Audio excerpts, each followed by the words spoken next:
Magandang araw sa lahat. The YouTube channel of the Fraternal Order of Eagles, Limbas Law Corner is back to once again render public service in the field of law for our countrymen o ang pagbabahagi ng kaalaman sa larangan ng batas para sa kaalaman ng sambayanang Pilipino. At tungkol ito sa matinding problema ng traffic situation sa ating bansa na sana ang isang puok pupuntahan mo dapat 30 minutes or to 1 hour. Nako, abot ng 2-3 na oras, hindi mo pa mararating dahil sa traffic problem. Syempre ang pangunahin, hindi naman natin ikaila na napakaraming sasakyan na ngayon kumpara nung unang mga kapanahunan. Pero ano pa ang karagdagan? Oo nga, may sasakyan, hindi natin maalis, marami na. Pero saan nakapark ang mga sasakyan? Doon nagpa-parking sa mga kalsada, pampublikong kalsada. Makikita pa nga tayo, double parking. At ano pa, nakakita natin nakapark mismo doon sa harapan ng mga eskwelahan.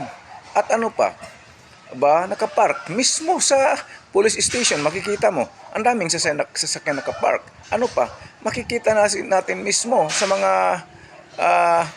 harapan mismo ng tanggapan ng barangay. Napakarami nito. Pero may ginagawa ba ang kinaukulan? Mga traffic enforcers, kasama doon ang barangay officials? Wala.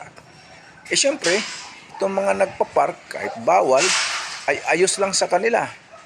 Kasi hindi naman sila sinisita or hindi naman pinapatupad yung batas sa mga puok na yan.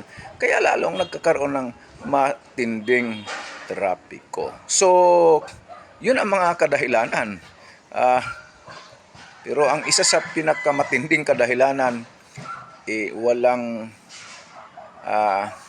kusa na pagsunod sa batas trapiko itong maraming nagmamaniho ng mga sasakyan.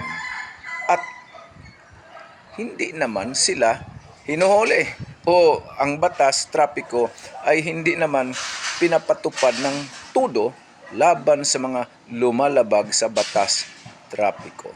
So, gusto nating maalis yung mabawas-bawasan man lang yung trapiko dahil sa sobrang daming sasakyan.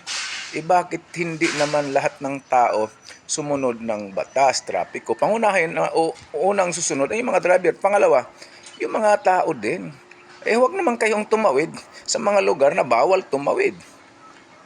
Meron pa, nagtitinda sa sidewalk, wala nang madadaanan yung mga tao, kaya doon na sa kalsada, dadaan. Right? Okay, so maraming salamat. Sana nakapaglingkod na naman itong Limbas Marangal Eagles Club of the Eastern Rizal Region 2 sa pamamagitan ng inyong lingkod na isa na mga abogado at isang propesor sa maraming law school sa ating bansa. Magandang araw sa lahat.